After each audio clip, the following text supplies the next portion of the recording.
ان میں حضرت بلال بن حبشی رضی اللہ تعالیٰ عنہ یہ بھی ابتدائی ان 7 بندوں میں سے ہیں، لیکن آپ دیکھ لیجئے، آپ سیرت کا مطالعہ کیجئے کہ رسول اللہ صلی اللہ تعالیٰ علیہ وسلم کے صحابہ ابو بکر کا دفاع کرنے والے ہیں اور آپ کے قبیلے بنو تیم والے ہیں، اگرچہ مخالفت کرتی ہیں، اگرچہ عقیدے میں آپ سے کوئی اتفاق نہیں کرتی ہیں، لیکن جب آپ کو مکہ کی مشرکین نے زخمی کر دیا تو اعلان کرتی ہیں اگر ہمارے قبیلے کے ابو بکر کو کچھ ہو جاتا ہے اللہ کی قسم ہے ہم تمہیں معاف نہیں کریں گے۔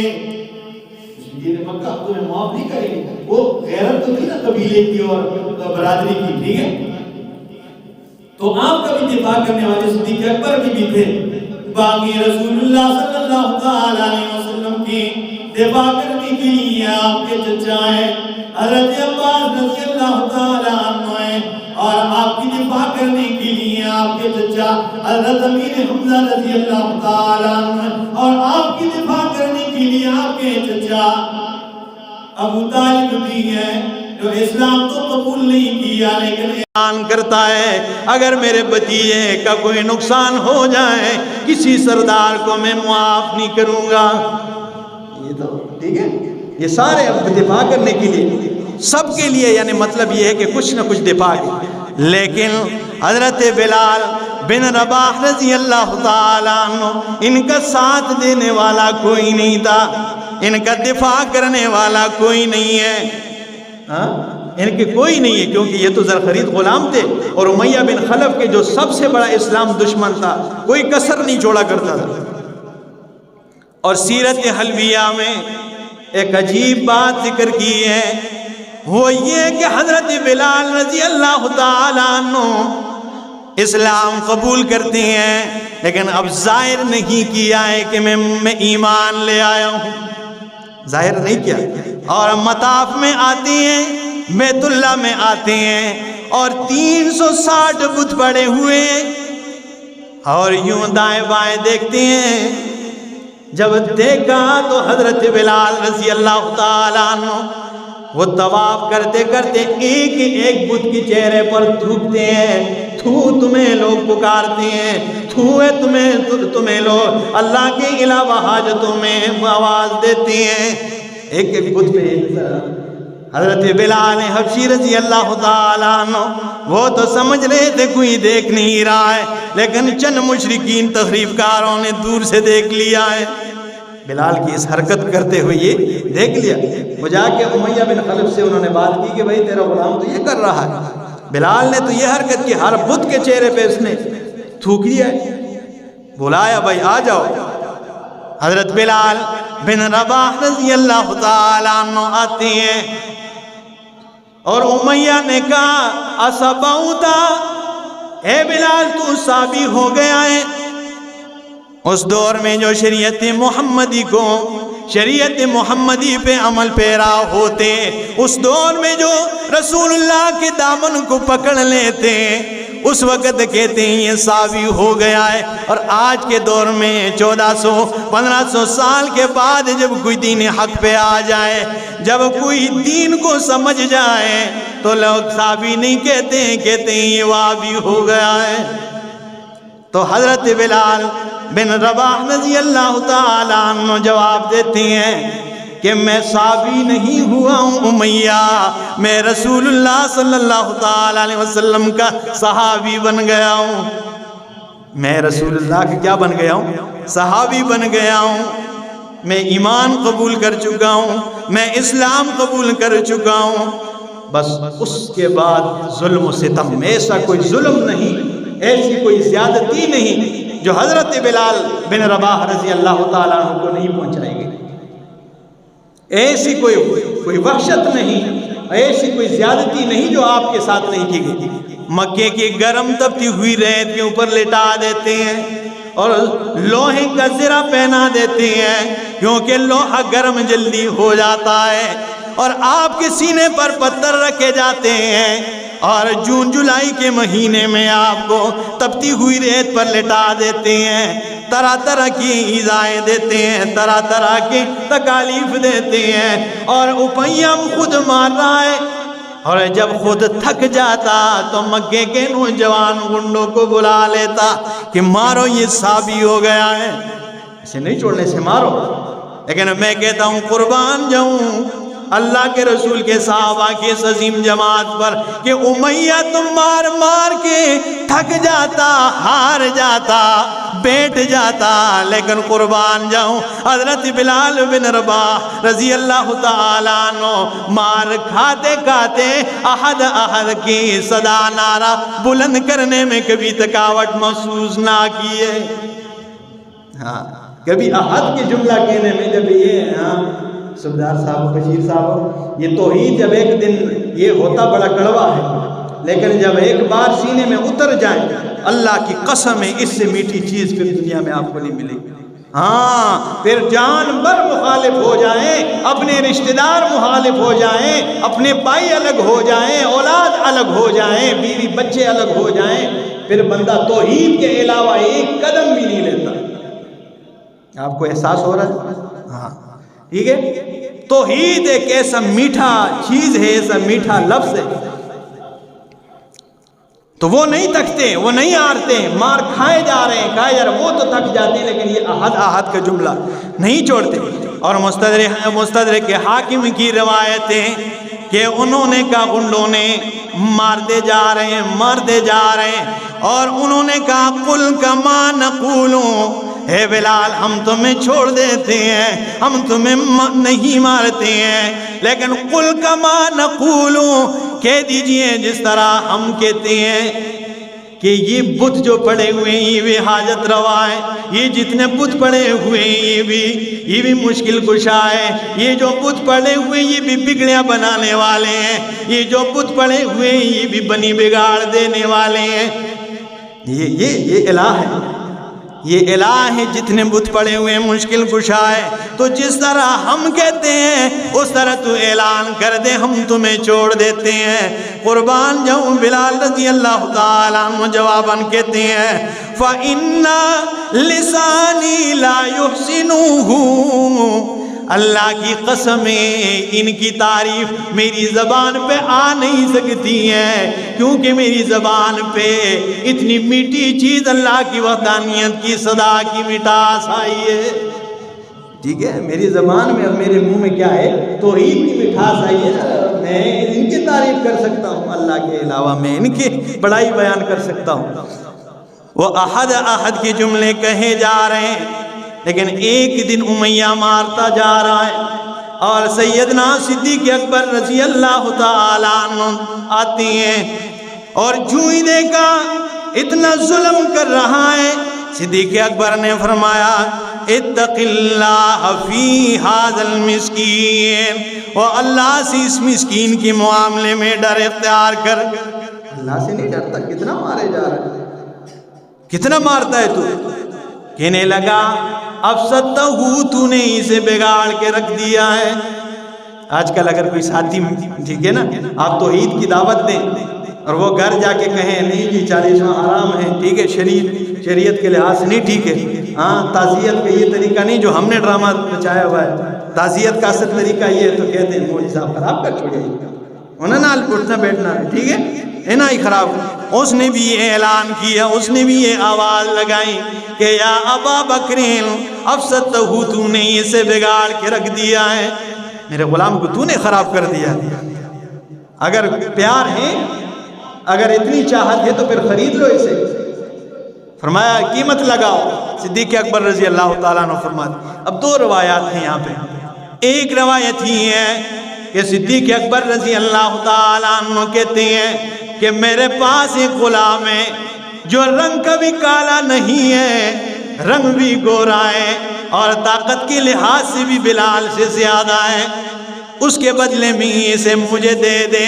اس نے کہا ٹھیک ہے چلو مجھے وہ دے دے جو قدر بہتر ہے، یہ تو لے لے۔ وہ رنگ کا تو گورا تھا، وہ رنگ کا سفید تھا، لیکن دل کا کالا تھا، اور حضرت بلال رنگ کے تو سیاہ تھے لیکن دل ان کے ایمان سے مالا مال منور تھا۔ دل ان کا کیا تھا؟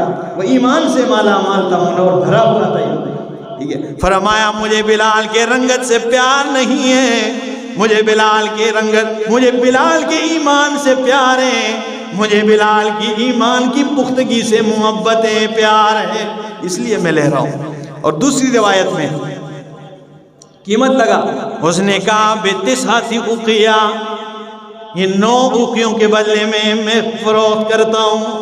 ابو بکر صدیق رضی اللہ تعالیٰ عنہ کہتے ہیں کہ لے بھائی 9 اوقیے کے بدلے میں اسے خرید لیتا ہوں. تو امیہ کہنے لگا کہ بڑا سادہ انسان ہے، میں نے 9 اوقیے منہ سے نکال دیا، تو نے مان لیے. اگر تو 9 اوقیوں سے کم کرنے کا کہتا میں بلال 1 اوقیے کے بدلے میں تجھے فروخت کر دیتا، لیکن تو نے 9 کے 9 کا خرید لیا ہے. ابو بکر صدیق پہ قربان جاؤں کیا کہتے ہیں؟ جواب دیتے ہیں کہ اے امیہ یہ تو 1 اوقیے 9 اوقیوں میں لگا ہوا ہے، اگر تو 9 اوقیوں پر انکار کر دیتا اور 100 اوقیے بلال کی قیمت لگاتا، اللہ کی قسم ہے 100 اوقیوں کے بدلے میں بلال کو خرید لیتا. اگر تو 9 پہ انکار کر دیتا نا 100 کے بدلے میں بھی اسے خرید لیتا. خرید لیا. اسی وقت کہتے ہیں جا بلال میں نے اللہ کی رضا کے لیے تجھے آزاد کر دیا ہے. ٹھیک ہے، اللہ کے رسول کی خدمت میں آئے صدیق اکبر رضی اللہ تعالیٰ عنہ، واہ مبارک و صدیق آپ نے بلال کو خرید لیا، چلو مجھے بھی ساتھ شریک کر دو. رسول اللہ صلی اللہ علیہ وسلم نے فرمایا یا رسول اللہ میں نے صرف خریدا نہیں، خریدتے ہی آزاد بھی کر دیا ہے. بڑے خوش ہوئے آپ صلی اللہ تعالیٰ علیہ وسلم، چہرہ کھل گیا آپ کا. حضرت بلال رضی اللہ تعالیٰ عنہ بہت اونچی ہستیوں میں سے، ایسے ہی تو ان کے قدموں کی آہٹ جنت میں نہیں سنائی دیتی. اور صداقت کا یہ عالم ہے، اللہ کے رسول صلی اللہ تعالیٰ علیہ وسلم کی یہ صحابی اس کا سگا بھائی ہے، اور ایک عربی کے گھر میں اپنے لیے رشتہ بھیج رہا ہے. رشتہ جب بھیجا انہوں نے کہا بلال آئے گا تو تب رشتے کی بات کریں گے. بھائی آ گیا کہ بڑے بھائی صاحب اپنے آپ کو جانا پڑے گا، کیونکہ عرب اور ایک حبشی کہاں جوڑ ہے ان کا، نہیں دیتے، لیکن بلال آئے گا تو دے دیں گے. حضرت بلال بن رباح رضی اللہ تعالیٰ عنہ جاتے ہیں اور ان لوگوں سے کہتے ہیں کہ ہے تو یہ میرا بھائی ہے، لیکن میں سچ کہہ رہا ہوں اس کا عمل بھی درست نہیں ہے، اس کے اخلاق بھی درست نہیں ہے. اب مرضی تمہاری، رشتہ دیتے ہو ٹھیک ہے، میرا بھائی ہے لیکن عمل بھی درست نہیں اور اخلاق بھی ٹھیک نہیں. انہوں نے کہا ہمارے لیے آپ کے بھائی سے کوئی سروکار نہیں ہے، ہمیں تو پیار اس بات سے ہے، چاہت اس بات کی ہے کہ یہ چھوٹا حضرت بلال کا بھائی ہے، ہمیں اس سے بڑی اعزاز کوئی نہیں ہے. ہمارے لیے اس سے بڑی اعزاز کی بات نہیں کہ یہ آپ کا بھائی ہے. یہ اتنی عزتیں اللہ اسلام کی وجہ سے دے دیتا ہے. توحید بندہ اپنا لے عزتیں اور یہ دنیا پاؤں کے خاک بن جاتی ہے. ٹھیک ہے، لیکن ایک بار بندہ موحد بن جائے اور ایسا موحد بن جائے اوریجنل جسے کہتے ہیں، ٹھیک ہے نا، ہاں نہ ادھر کے نہ ادھر کے، نہ مذبذبین بین ذالک لا، یہ بھی ٹھیک نہیں، حضرت جی بھی ٹھیک آنے پہنتے انہیں بھی ٹھیک آنے نہیں، ٹھیک ہے. ایک راستے پر بندہ کھڑا ہو جائے اور توحید و سنت کو اپنا لے پھر دنیا پاؤں کے خاک بن جاتی ہے. ٹھیک ہے، اس کی حقیقت انسان کے سامنے ختم ہو جاتی ہے. حضرت عمر بن الخطاب رضی اللہ تعالیٰ عنہ، بخاری کی روایتیں، جب بھی حضرت بلال کے تذکرے کرتے ہیں تو یہ ارشاد فرماتے ہیں ابو بکر سیدنا و آتق سیدنا، یعنی بلال، ابو بکر ہمارا سردار ہے، و آتق سیدنا، اور اس نے ہمارے سردار کو آزاد کر دیا ہے، یعنی بلال. فاروق اعظم بھی حضرت بلال کو سردار کہتے ہیں. ٹھیک ہے، حضرت بلال حبشی رضی اللہ تعالیٰ عنہ ان کو کون سردار کہتے ہیں؟ فاروق اعظم رضی اللہ تعالیٰ عنہ کہتے ہیں ابو بکر سیدنا، ابو بکر ہمارا سردار ہے، وآتق سیدنا یعنی بلال، اور اس نے ہمارے سردار بلال کو آزاد کیا ہے. یہ جب تذکرہ کرتے تو یہ الفاظ کہتے فاروق اعظم رضی اللہ، ہجرت میں بھی شریک ہے، بدر میں بھی شریک ہے، احد میں بھی شریک ہے، خندق میں بھی شریک ہے، ان غزوات میں حضرت بلال رضی اللہ تعالیٰ عنہ شریک ہیں۔ اور سیر اعلام النبلاء میں ایک عجیب بات کا ذکر کیا امام ذہبی رحمہ اللہ نے، فرماتے ہیں 44 احادیث حضرت بلال سے مروی ہیں۔ 44 احادیث ٹوٹل نبی اکرم صلی اللہ تعالیٰ علیہ وسلم کی احادیث حضرت بلال حبشی رضی اللہ تعالیٰ عنہ سے مروی ہے۔ فتح مکہ جب ہوا، اس موقع پر رسول اکرم صلی اللہ تعالیٰ علیہ وسلم جب کعبۃ اللہ کے اندر داخل ہو رہے تھے، 3 بندے آپ کے ساتھ تھے۔ ان 3 بندوں میں سے سب سے پہلے داخل ہونے والوں میں سے ایک حضرت بلال ابن رباح رضی اللہ تعالیٰ عنہ۔ اور پھر کیا ہوا؟ اس کے بعد ظہر کے نماز کا وقت قریب آ گیا، صحابہ کرام کھڑے ہیں، ابو بکر صدیق رضی اللہ تعالیٰ عنہ کھڑے ہیں، فاروق اعظم رضی اللہ تعالیٰ عنہ کھڑے ہیں، حضرت عثمان غنی رضی اللہ تعالیٰ عنہ کھڑے ہیں، اور حضرت علی المرتضیٰ رضی اللہ تعالیٰ عنہ کھڑے۔ ہر صحابی یہ چاہتے امنگوں سے دیکھ رہا ہے، اس انتظار میں کہ ہو سکتا ہے آج مجھے حکم مل جائے کہ میں آزان دوں۔ فتح مکہ جو ہوا تھا، ٹھیک ہے، صحابہ کرام میں خوشی ہے کہ لہر جاری ہے، اور ہر بندہ اس انتظار میں۔ لیکن اللہ کے رسول نے یوں نظریں دوڑائی اور فرمایا آئین بلال، او بلال کہاں ہے؟ بلال کو آواز دے۔ حضرت بلال حبشی رضی اللہ تعالیٰ عنہ نے، گورسیاں والوں، جب اتنے صحابہ کرام کے مجمع میں بڑے بڑے صحابہ کرام موجود ہیں، ان کے بیچ میں جب رسول اللہ کی زبان سے یہ آواز سنی ہوگی تو آپ کی خوشی کا عالم کیا ہوگا یہ اللہ جانتا ہے۔ آپ کی خوشی کا عالم کیا ہوگا؟ این بلال، بلال کا ہے، اور جا بلال آزان دے۔ حضرت بلال بن رباح رضی اللہ تعالیٰ عنہ کہتے ہیں یا رسول اللہ، صحابہ کرام کا مجمع زیادہ ہے، لوگ بہت زیادہ ہیں، کھڑے ہونے آزان دینے کے لیے جگہ مجھے نظر نہیں آ رہی، کہاں پہ آزان دوں؟ اللہ کے رسول نے فرمایا نا بلال، وہ دن چلے گئے کہ نیچے کھڑے ہو کر آزان دیا کرتے تھے، وہ دن چلے گئے کہ چھپ کر آزانیں دی جاتی تھی۔ آج عرب و عجم نیچے ہوں گے، آج یہ ہاشمی نیچے ہوں گے، آج یہ قریش نیچے ہوں گے، آج یہ بڑے بڑے سردار نیچے ہوں گے، اور ایک کالے غلام بلال تو کعبے کی چھت پر کھڑے ہو کے اللہ کی توحید کی صدا بلند کرے، آزان دے۔ چھت پہ کھڑے ہو کے آزان دے، چھت پہ کھڑے ہو کے اللہ اکبر جب ہاتھ رکھتے ہیں کانوں پہ، اللہ اکبر اللہ اکبر، جب یہ آواز بلند کے اللہ کی بڑائی بیان کرتے ہیں اور اشہد ان محمد رسول اللہ پہ آتے ہیں تو آنکھوں سے آنسوں کی برسات جاری ہے۔ کہتے ہیں یہ خوشی کی آنسو ہے، انہی گلیوں میں مجھ بلال کو گھسیٹا گیا ہے، انہی گلیوں میں تپتی ہوئی ریت پر مجھے لٹایا گیا ہے، انہی گلیوں میں میرے سینے پر وہ پتھر رکھے گئے ہیں، انہی گلیوں میں میرے ساتھ ظلم و زیادتیاں ہوئی ہیں۔ آج کعبے کے چھت پہ کھڑے ہو کے اللہ کی بڑائی بیان کرتا ہوں، رسول اللہ کی رسالت کا اقرار کرتا ہوں۔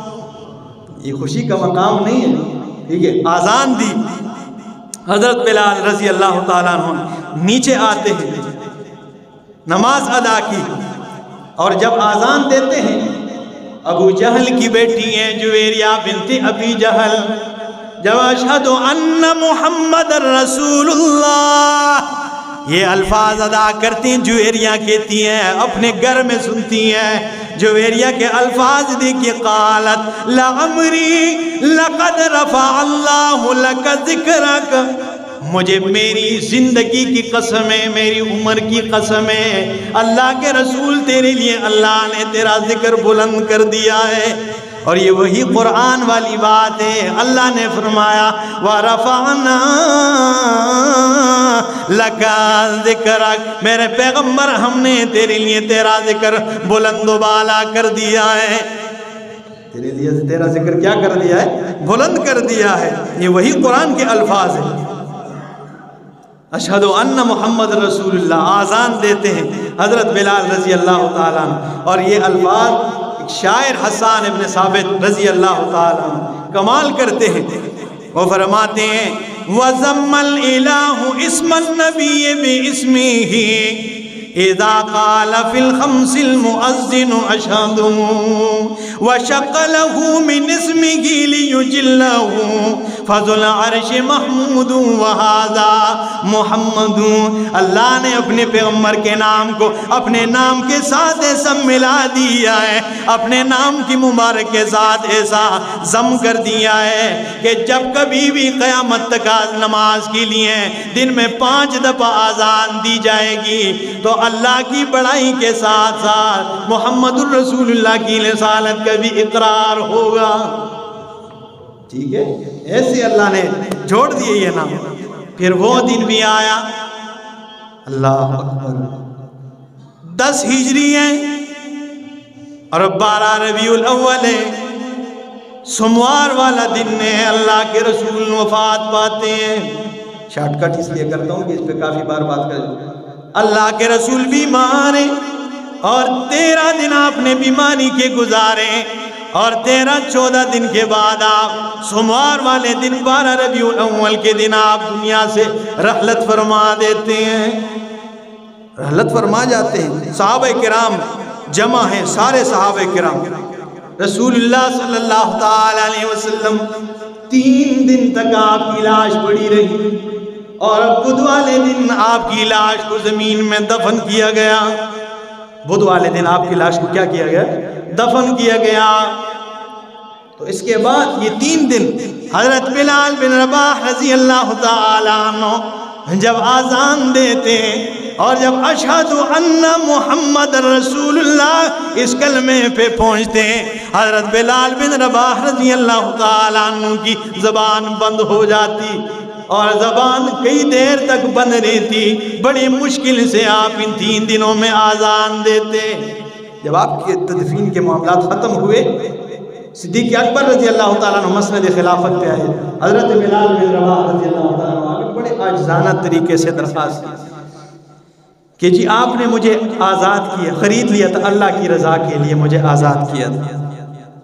فرمایا ہاں بالکل اللہ کی رضا کے لیے. کہا کہ اب میں ایک بات کرتا ہوں کہ آج کے دن میں، کیونکہ میں مؤذن رسول تھا، لیکن آج کے دن میری یہ درخواست ہے کہ میں رسول اللہ جب دنیا سے رحلت فرما چکی ہیں، جب آپ دنیا سے چلے گئے ہیں، میں رسول اللہ کے بعد کسی کے لیے آذان نہیں دوں گا. میں کسی کے لیے آذان نہیں دوں. اور دوسری بات یہ ہے کہ مجھے اجازت مل جائے میں چلا جاؤں، جہادی لشکر جا رہے ہیں مجاہدین کے، میں جہاد کر کے کہیں شہید ہو جاؤں. بس ایسے کلمات کہیں کہ آپ روک نہ سکے. حضرت بلال بن رباح رضی اللہ تعالیٰ اجازت مل گئی. آپ شام جاتے ہیں، دمشق کے علاقے پہنچتے ہیں. جب 2.5 سال کے بعد حضرت صدیق اکبر رضی اللہ تعالیٰ عنہ فوت ہو جاتے ہیں، فاروق اعظم مسند خلافت سنبھال لیتے ہیں. تو شام کا علاقہ جب فتح ہو گیا، لوگوں نے دعوت دی امیر المومنین آپ شام آ جائیں. جب امیر المومنین سیدنا فاروق اعظم رضی اللہ تعالیٰ عنہ شام دمشق کی طرف روانہ ہوتے ہیں تو لوگوں نے استقبال کیا، اور امیر المومنین فاروق اعظم کے استقبال کرنے والے لوگوں میں حضرت بلال بن رباح رضی اللہ تعالیٰ عنہ ہیں، وہ بھی تھے. جب امیر المومنین گئے، لوگوں نے کافی باتیں کی، بیٹھے اور حالات کا جائزہ لیا. لوگوں نے بڑی عاجزانہ درخواست کی کہ اے امیر المومنین، آپ امیر المومنین ہیں، ہمارا وہ سب سے بڑا درخواست یہ ہے، عاجزانہ درخواست ہے کہ جب سے بلال آئے ہیں ہم کہتے ہیں کہ یہ آذان دے، لیکن یہ ماننے کے لیے تیار نہیں ہے، ایک بھی آذان نہیں دی ہے. ہماری چاہت ہے کہ رسول اللہ کے زمانے کی یاد تازہ ہو جائے. فاروق اعظم رونے لگے. اس کے بعد فرمایا کہ بلال، میرے لیے رسول اللہ صلی اللہ تعالیٰ علیہ وسلم کے زمانے کی وہ یاد تازہ ہو جائے، آذان دے. ٹھیک ہے، میں کہتا ہوں کیا شان ہے. آذان دیتے ہیں کہتے ہیں میں دینا نہیں چاہتا تھا کیونکہ میں دے نہیں سکتا ہوں. یہ نہیں کہ میں دیتا نہیں، میں دے نہیں سکتا ہوں، میری زبان بند ہو جاتی ہے. لیکن حضرت بلال رضی اللہ تعالیٰ عنہ آزان دیتے ہیں. اور علماء نے لکھا ہے، فرمایا جب بلال بن رباح رضی اللہ تعالیٰ عنہ آزان دیتے ہیں تو فَلَمْ يُرَا يَوْمًا كَانَ أَكْثَرَ بَاقِيًا مِّنْ يَوْمَئِذٍ ذِكْرًا مِّنْهُمْ لِلنَّبِيِّ صلی اللہ تعالیٰ علیہ وسلم کہ دمشق کے لوگوں کبھی زندگی میں کسی مسئلے پر اتنا نہیں روئے ہیں جتنے آپ آج حضرت بلال کے آزان سے روئے ہیں. جتنے دمشق کے لوگ آج حضرت بلال کے آزان اور رسول اللہ کے وہ دور یاد آنے پر روئے ہیں، کبھی زندگی میں اتنے نہیں روئے. سب لوگ رو رہے ہیں، حضرت بلال حبشی رضی اللہ تعالیٰ عنہ بھی خود بھی رو رہے ہیں. نبی اکرم صلی اللہ تعالیٰ علیہ وسلم کی وفات کے بعد حضرت بلال رضی اللہ تعالیٰ عنہ نہیں دیتے تھے لیکن یہ آزان دی تھی. اس کے بعد سن 20 ہجری ہے اور شام کا علاقہ ہے دمشق، اور حضرت بلال بن رباح رضی اللہ تعالیٰ عنہ وفات پا جاتے ہیں. وفات سے چند گھڑیاں پہلے آپ نے کئی شادیاں کی تھی لیکن اولاد آپ کی نہیں تھی. ایک بچہ بھی حضرت بلال حبشی رضی اللہ تعالیٰ عنہ کا نہیں تھا. تو ایک بیوی پاس کھڑی ہے، وہ پریشان ہے اور یہ آواز لگائے جا رہی ہیں وَحَزَنَاهُمْ ہوا مصیبتہ ہوں، ہائے کتنی مصیبتیں ہیں، کتنی غمگینیاں ہیں. حضرت بلال وہ نزع کی حالت میں ہیں، دنیا سے جانے کی حالت میں ہیں، لیکن حضرت بلال حبشی رضی اللہ تعالیٰ عنہ یہ کلمات سن کے سمجھتے ہیں، اٹھ کے کہتے ہیں وَحَزَنَاهُ نہ کہیں، واہ مصیبتہ ہونا کہنا بلکہ کہنا واہ فرحتہ ہو.